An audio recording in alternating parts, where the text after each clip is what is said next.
vamos lá, estou aqui com dois feras e amigos.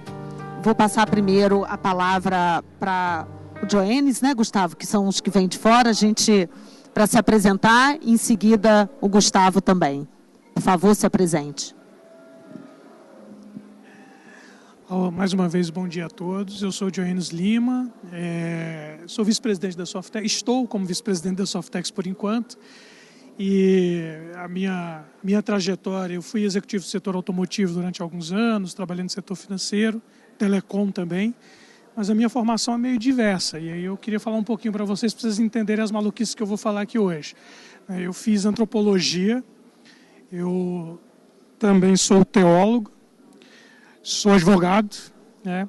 Sou metade de engenharia e estudei inovação e empreendedorismo na Universidade de Salamanca, na Espanha. Então, eu transito pelo meio da inovação já há alguns anos, tá? Acho que esse sou eu. Eu sou o Gustavo Braz, eu sou diretor executivo da Orange Business aqui em Petrópolis já há praticamente 18 anos. Sou pai da Angelina e do Vicente, marido da Priscila. Não tenho tantas faculdades como o Joenis tem. Sou vice-presidente do Serratec, de ESG e de expansão. De um certo momento da minha vida, Joenis, eu tentei ser músico, aprendi a tocar violão, guitarra, acordeon, tive uma banda de forró que durou uma apresentação e depois ela faliu, sinal de que talvez não era tão bom no que eu estava tentando fazer naquele momento. Mas aí, voltando para os negócios, eu depois me formei na parte de tecnologia, fiz pós-graduação na PUC, depois na UFRJ, fiz GV, me formei como conselheiro na Dom Cabral, depois fui para Harvard Business School fazer algumas especializações também, e cá estou e quero dizer que é uma honra dividir esse espaço aqui com você hoje. Então, como eu falei, dois feras aqui na mesa e a gente vai falar sobre trabalho programado, IA para pessoas, negócios e territórios. Uma primeira pergunta aqui para a gente começar a aquecer. A inteligência artificial está reprogramando o futuro do trabalho. Na visão de vocês, qual é a transformação mais profunda que a IA está impondo? Não apenas as empresas, mas as pessoas e as carreiras. Então, gente, vamos lá. Eu vou tentar ser breve. Estão me ouvindo bem? Tá, eu vou tentar ser breve aqui na minha explanação. Eu tenho uma visão muito crítica quando surge uma nova tecnologia. Eu gosto um pouco de história, né? Assim, o Gustavo provavelmente não fez essa quantidade de faculdade que eu fiz porque ele casou. Né? Eu, como tenho muito tempo ocioso, eu preciso ocupar com alguma coisa e eu ocupo com a universidade. Mas eu acho que a principal transformação que a IA traz, ela traz um pouco daquele nosso grande desejo que o Simov traz ali nos anos 60, que é o ócio produtivo. Então, eu sou um entusiasta, eu não sou do grupo do apocalipse da IA. Eu sou do grupo da salvação com a IA. Né? Eu acredito que, por exemplo, atividades que antes requeriam pouca atividade intelectual, essa atividade vai ser substituída pela IA. Né? Ela já está sendo substituída pela IA. O Brasil ainda é muito, digamos assim, muito neófito no uso da IA e robótica. A Coreia, o Japão, a China já estão muito avançados nisso. Assim, quando você olha o percentual populacional de pessoas trabalhando em relação a robôs em fábricas, eu não estou falando de humanoides, eu estou falando de robôs para as grandes fábricas. Né? Você vê que a produtividade ganhou. Eu também tenho uma questão muito interessante sobre produtividade. Assim, eu não sei se a nossa corrida é por mais produção. Vivemos em um planeta com recursos limitadíssimos. O nosso sistema financeiro também tem um limite, ele não é eterno.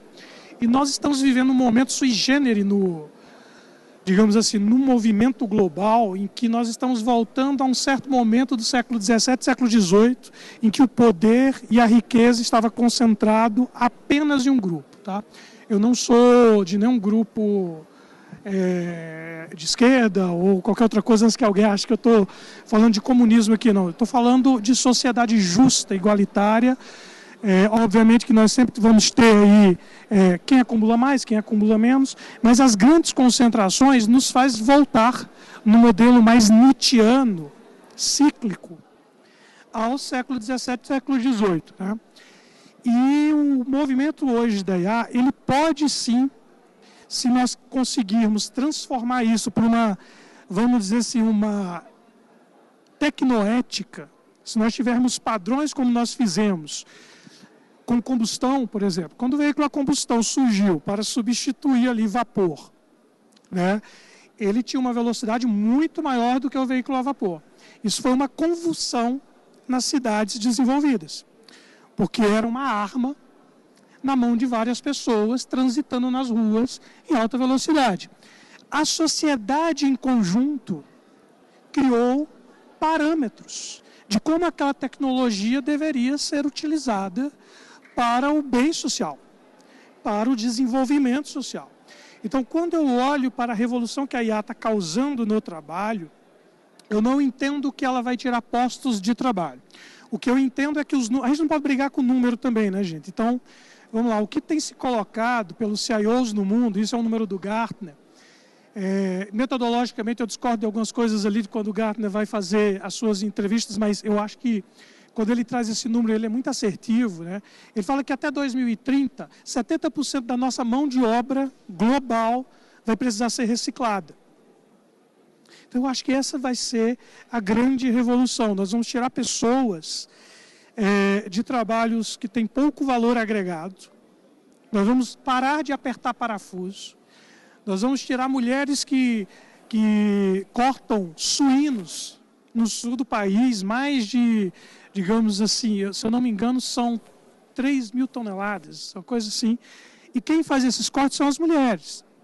E é muito pesado, apesar de ter máquinas que sobem e descem isso. Então, eu acho que a IA vai revolucionar e já está revolucionando estes pequenos processos. Mas a IA depende do homem.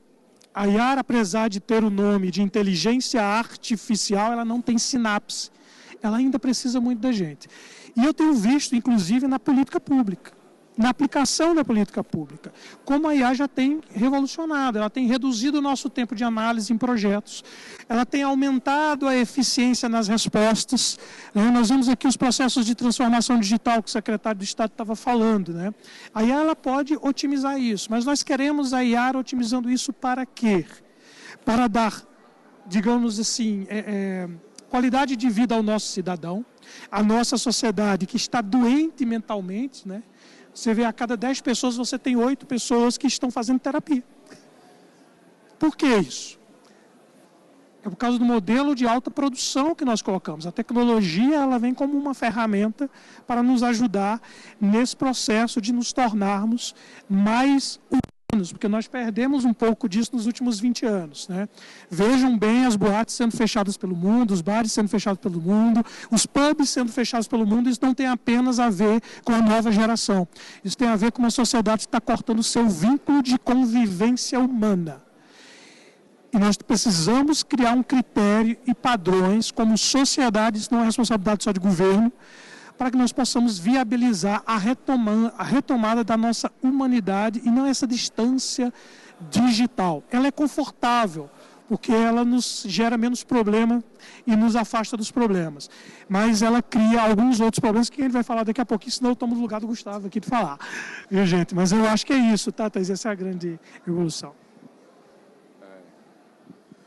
Bom, eu costumo dizer, John Enes e Thaís, que a gente sempre conviveu com um robô e uma inteligência artificial dentro da gente. Né? Então, acho que chegou a hora da gente libertá-los, né? Deixá-los fazer o que o John Enes acabou de falar, que são as tarefas repetitivas, as tarefas de menos valor agregado. Para quê? Para que a gente possa focar nas estratégias, nas relações, nos negócios. A inteligência artificial não vai fechar negócio para a gente, não vai sentar numa mesa para negociar, para fechar um negócio com o cliente ou com alguma coisa nesse sentido. Então, acho que esse é o primeiro grande, eu diria, momento de libertação humanitária que nós temos, que é deixar isso... a gente, como eu posso dizer, a gente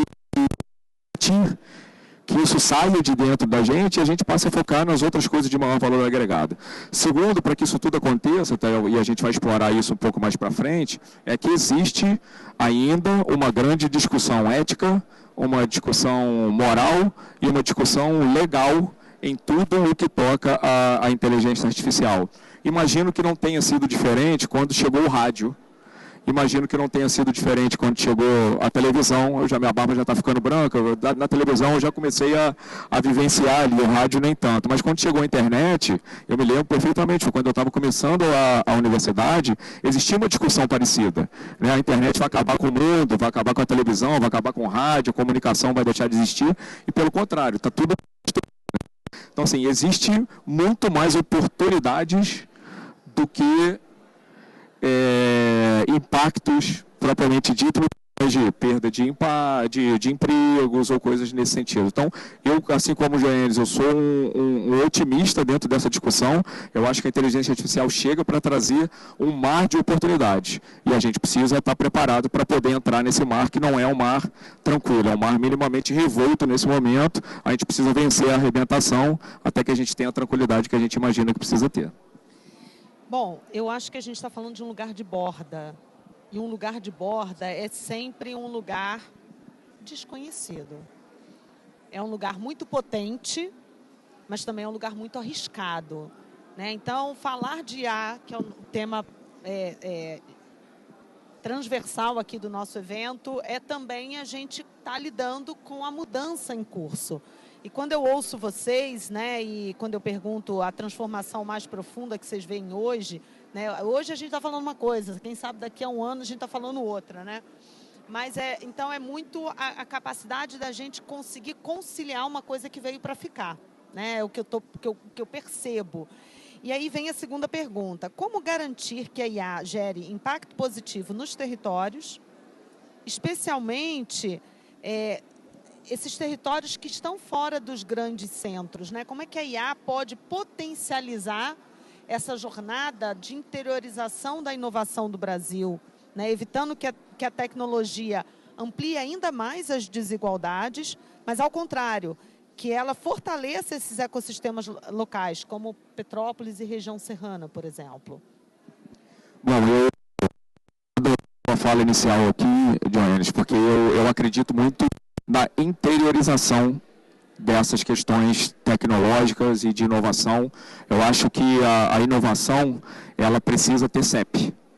Tá? Sem o CEP, ela fica mais desafiadora. Não adianta a gente apostar só nos grandes centros.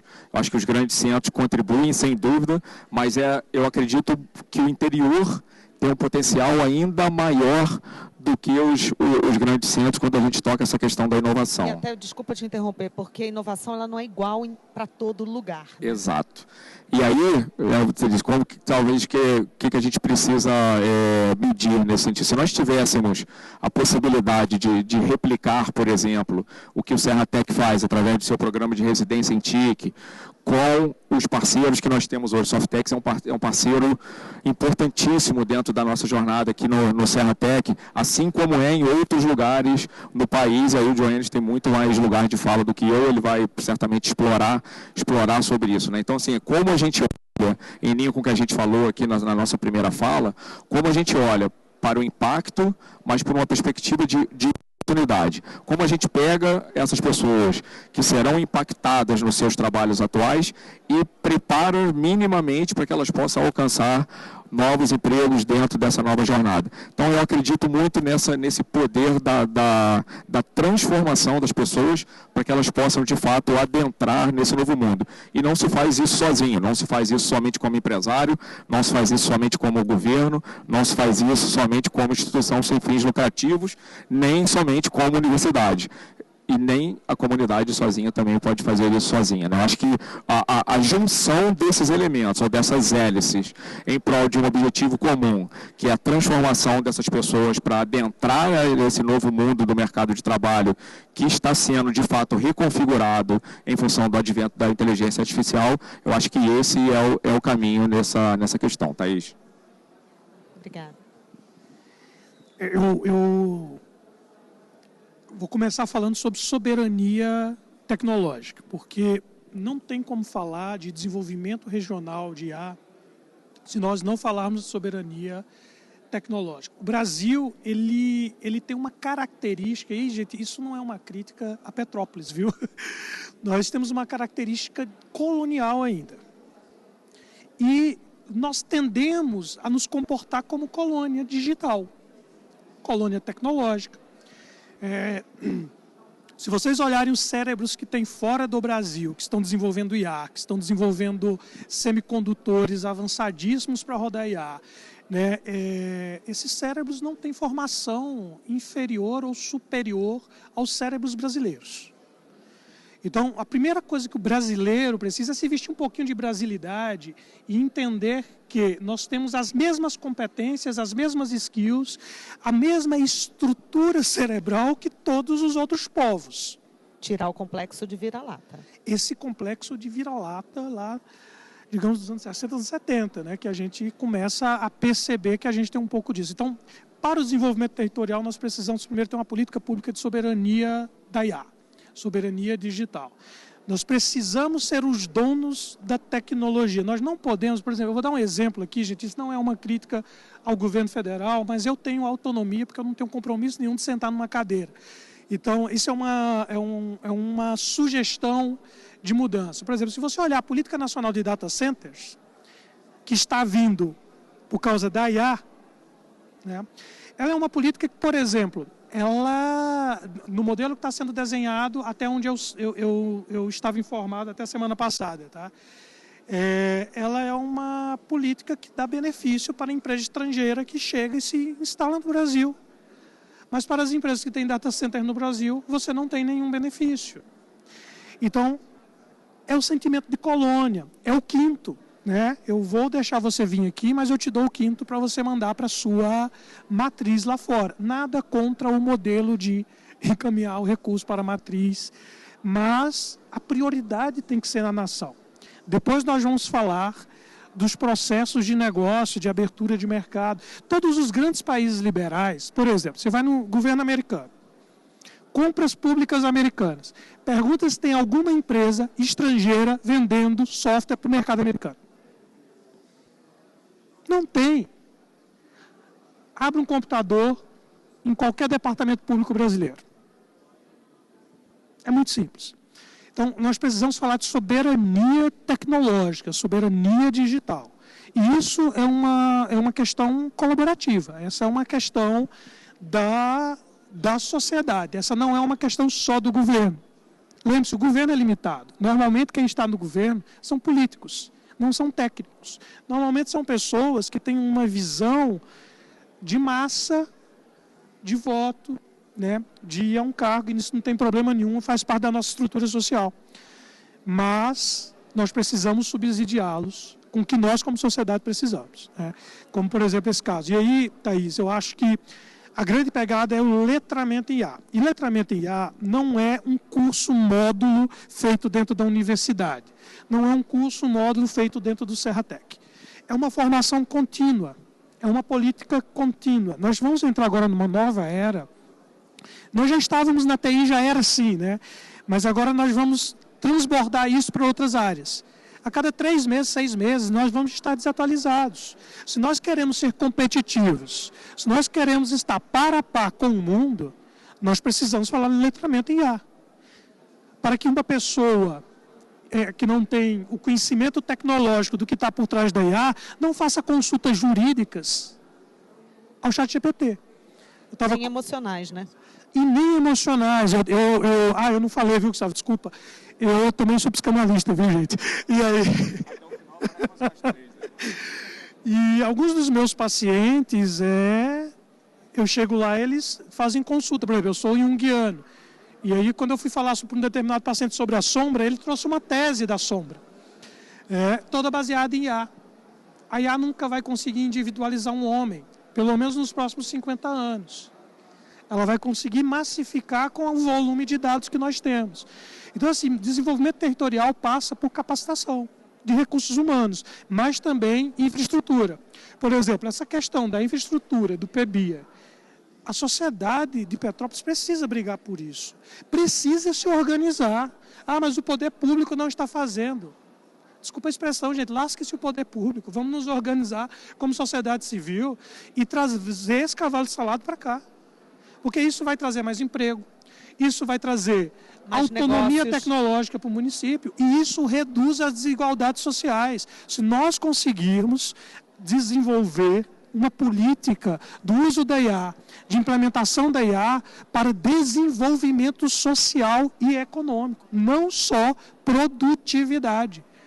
O celular não trouxe para a gente, digamos assim, paz, tranquilidade. Ele trouxe para a gente hiperconexão, que está gerando a geração que nós estamos vivendo hoje, dentro das empresas, né? Hoje tem se tornado um pouco difícil a contratação, o RH. É uma boa notícia para os quarentões. Nós não vamos sair do mercado tão rápido.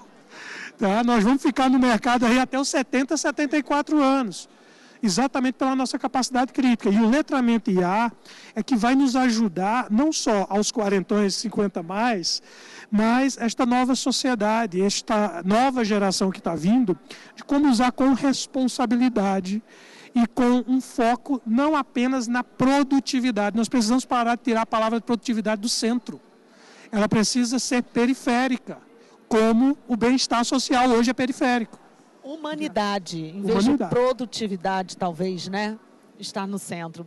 Bom, obrigada. Eu vou aqui para a nossa última pergunta. E aí, só essa reflexão de vocês, fazer aqui uma consideração, né? A gente está falando também sobre os novos negócios, né, nessa era da IA, e passa também pela soberania, viu? Não só na gestão pública, porque os negócios também precisam estar soberanos, para a gente não ficar importando coisa pronta e pagando ali aquele todo dia de ferramentas e soluções prontas, né? A gente precisa desenvolver propriedade intelectual naquilo que a gente produz para que a gente consuma do Brasil, a produção do Brasil, né? E a gente não precisa ficar importando e gerando royalty, licenciamento para quem está lá fora. E isso também passa pela capacitação. Eu acho que o letramento é a base. Ele fala sobre redução de desigualdade, ele fala sobre um lugar ao sol, e a gente tem que um trampolim para a evolução, para a continuidade dessa formação, dessa capacitação das pessoas ao longo tempo, para que a gente se torne competitivo, até no bom sentido, não só competitivo nos negócios, mas uma possibilidade de viver com bem-estar. Bom, última pergunta aqui. Se vocês pudessem destacar um movimento urgente, seja de políticas públicas, formação de talentos, eu acho que está aí na linha do que a gente já está falando, né? Ou estratégia empresarial que precisa acontecer no Brasil agora para que as empresas e trabalhadores acompanhem a revolução da IA. Qual seria? Eu acho que você já respondeu, mas agora você tem mais um tempo aí para falar o que você quiser. Agora eu vou ser rápido, eu vou ser tão conciso quanto o Gustavo, porque o Gustavo ele faz uma síntese muito rápida, né? Eu gostei do modelo dele. Eu, como já estudei um monte de trem, aí eu fico querendo vincular uma coisa à outra. Mas, Thaís, eu acho que tem dois caminhos, né? Eu acho que a gente precisa criar, e tem isso muito claro, nós precisamos urgentemente criar essa metodologia, esse modelo de habilitar as pessoas a melhorar a produtividade via IA, mas não no sentido de ficar mais tempo trabalhando, mas de ter mais tempo pensando, né? E aí é o uso dos prompts, né, dos copilots. Eu acho que, aí eu vou falar aqui de uma empresa estrangeira, a Microsoft, eu acho que ela fez muito bem quando ela fala do copilot, né? Quando ela dá o nome para a IA dela de copilot, eu acho que ela define muito bem, né? Ele está do seu lado, ele é ele não é o piloto. Você não pode atribuir à IA a verdade. Nós passamos, eu vim de uma geração que atribuía ao Google a verdade. Estava no Google, era verdade. E agora nós estamos vivendo isso de novo com a IA. Se a IA disse, é um fundo, é verdade. Então, primeiro é esse ponto, é a gente ter essa capacidade de capacitar rápido, né? Aí eu estou falando de coisa rápida, para curtíssimo prazo. As pessoas para prompt e o segundo para os processos de automatização. Né? Então eu acho que esse é o caminho da competitividade, do desenvolvimento econômico para agora. Para agora. Mas portador de futuro passa pelo letramento. Vamos lá. Além disso, para não ser repetitivo, né, eu acho que a gente precisa também, Joanes e Thaís, evoluir em políticas públicas, arcabouço jurídico e legal, para que a gente possa, de fato, avançar nessas questões do treinamento, da capacitação das pessoas, diminuir o impacto das desigualdades, porque hoje, se nós quisermos começar hoje, vamos supor aqui que nós três aqui temos um cheque em branco que a gente quer resolver todos os problemas que nós estamos falando aqui no país. Nós temos, de fato, condição, em termos de arcabouço jurídico legal, para começar imediatamente?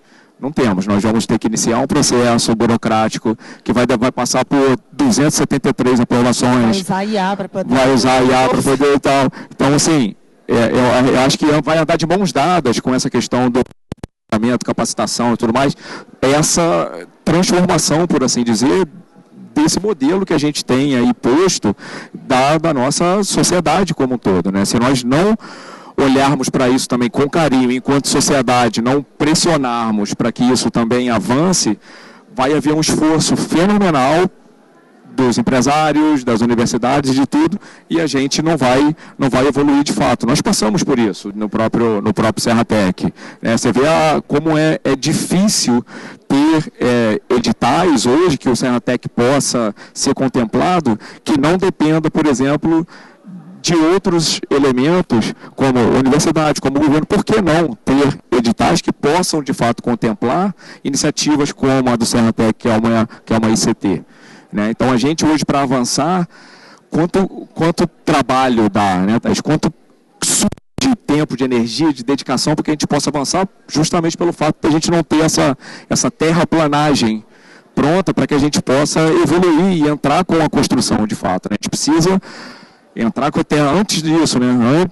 Se a gente já tivesse a terraplanagem pronta, já seria um grande ganho, mas a gente precisa ter o arquiteto, começar a ter o projeto, ver se tem máquina disponível, para a gente começar a fazer uma terraplanagem, e aí depois sim a gente começar a execução do plano. Então, assim, ainda existe uma jornada a ser cumprida por essa questão também, que eu acho que é tão importante quanto a questão do letramento e da capacitação e desse nivelamento da sociedade como um todo em termos de conhecimento, para que a gente possa avançar.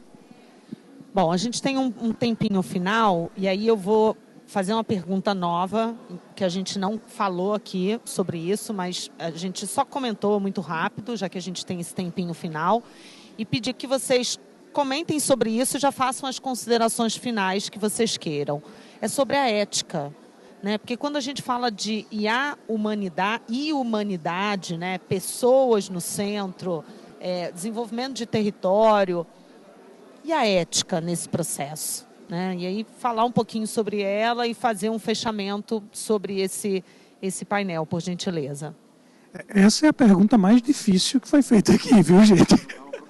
E não estava programado. A ética vai ser uma das grandes questões. Eu vou dar um número para vocês aqui. O Gartner prevê, por exemplo, que teste de software até 2030, 31, vai ser todo ser feito por IA. Não sei se você viu esse número, Gustavo. Por que será?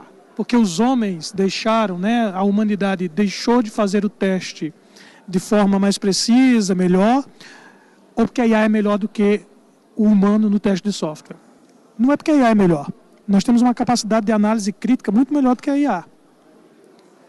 É porque nós estamos perdendo a nossa capacidade crítica. Nós estamos viciados em respostas prontas. Nós estamos viciados, por exemplo, na IA fazer a nossa linha de código.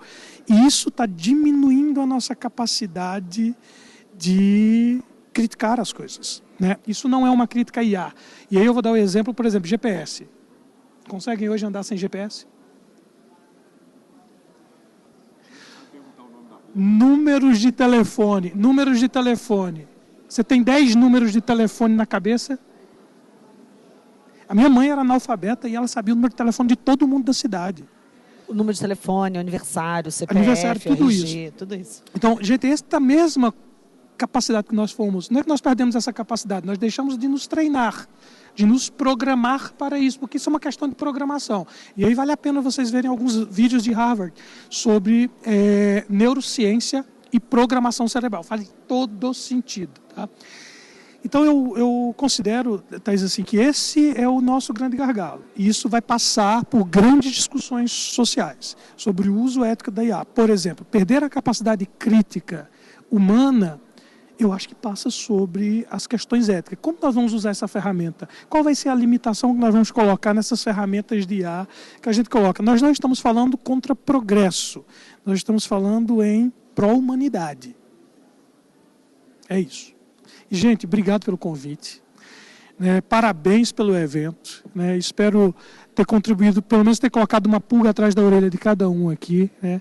Tecnicamente, eu não consigo falar muito de IA, porque não sou programador. Eu programo só para fazer minhas coisas de cerveja em casa. Então, mas é uma felicidade estar aqui. Tem 4 anos que nós somos parceiros do Serratec e eu não tinha conseguido estar aqui ainda. Então, é a minha primeira vez aqui. E parabéns, gente, parabéns pelo ecossistema, parabéns pelo trabalho. Vocês são portadores de futuro. Então, tenham orgulho do ecossistema de vocês. Para ter um ecossistema como o que vocês têm aqui, foi injetado muito dinheiro público em outros lugares. E vocês, sem recurso público, com recurso público mínimo, conseguem fazer o que vocês estão fazendo aqui e ter as mudanças que vocês estão tendo aqui. Parabéns, gente. Gratidão, Joênis.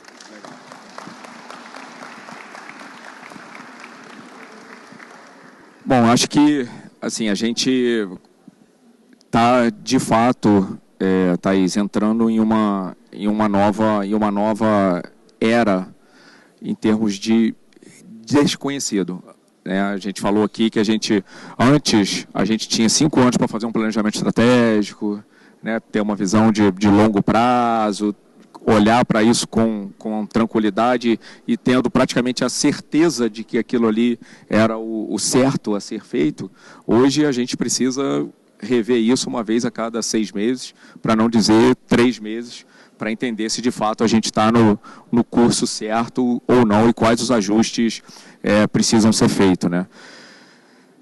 Em todas as camadas da sociedade, independente do tema, inteligência artificial é o tema, diria, mais quente aí do mercado, diria, seguido da parte de inclusão e diversidade, são os 2 temas aí que andam de mão dadas nesse momento, vão passar necessariamente pela questão humanitária, pela questão ética, pela questão moral e pela questão legal. Por isso a gente falou aqui sobre a questão do arcabouço e de quão organizados nós estamos enquanto sociedade para poder encarar tudo isso que está por vir, tudo isso que já está acontecendo.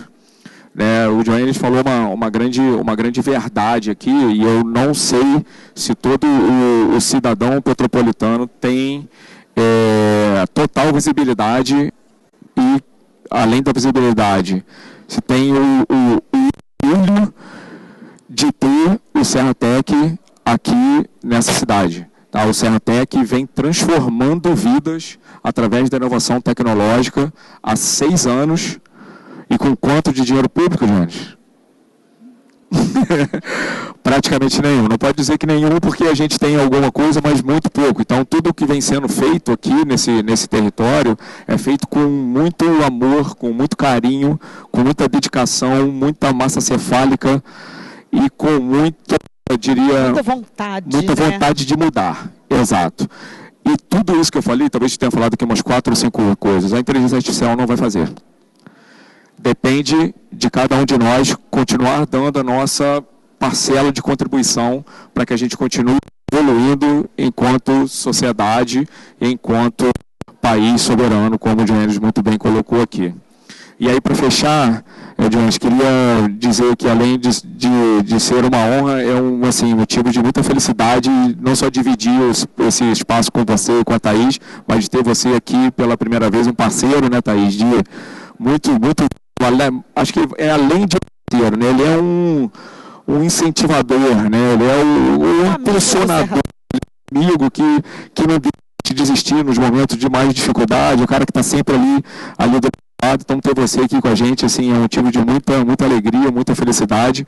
Quero agradecer a você e ao Serratec também, Thaís, aqui pela oportunidade, pelo convite, deixar o convite para todos que aqui estão e para os que vão ver esse painel depois, para que a gente siga forte enquanto um ecossistema organizado, para que a gente continue evoluindo aqui dentro desse território. A gente já fez muita coisa aqui e o que tem ainda de oportunidade para ser feita através da administração do Serratec e dos outros atores que aqui estão nesse ecossistema, diria que é algo que a gente não consegue nem mensurar e nem imaginar nesse momento. Parabéns aí, Thaís, pela liderança aí também à frente do Serratec. Você está no Serratec desde o dia 0, praticamente, né, por assim dizer. Você também é a nossa grande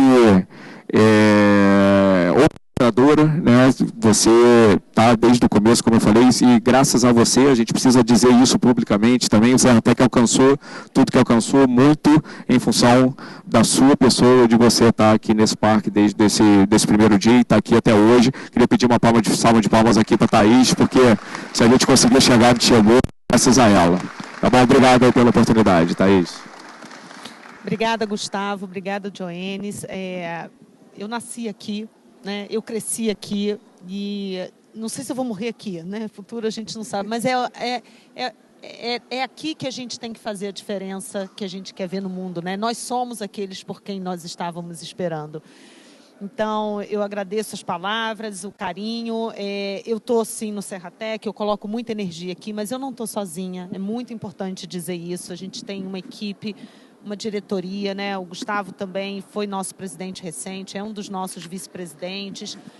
Lidera uma das empresas que está hoje no nosso ecossistema, a Orange, traz muita maturidade para esse ecossistema. E o Joenis é aquele que sabe tudo o que está acontecendo no país em termos de ecossistema. E aí, quando eu falo para ele, fala assim, não, mas a gente ainda é muito pequenininho, a gente está aqui na nossa bolha, não tem nada. Ele fala, não, vocês fazem diferença.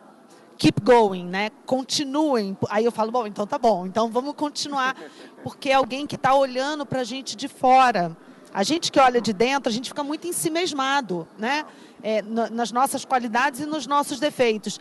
Então, é muito importante ter alguém de fora que nos olhe e, claro, ver toda a nossa oportunidade de desenvolvimento, que a gente tem muita, mas que também reconheça quem a gente está se tornando. E isso tem muito valor, isso significa muito. Então, a sua presença hoje aqui, Joenis, ela significa tudo isso, tá? Muito obrigada. Então, leve para o time da Softex também todo o nosso carinho e um especial para você. Agradeço a todos que tiveram esse tempo para estar aqui conosco. Sejam bem-vindos quem ainda não se conectou ao Serratec. Boa experiência para vocês no evento, e a gente fecha esse primeiro painel, chamando para o próximo painel que já vai começar, sobre o PIBIA, né? Como que a inteligência artificial, o programa de supercomputação se conecta aí com o bem da sociedade. Até já para vocês. Obrigada.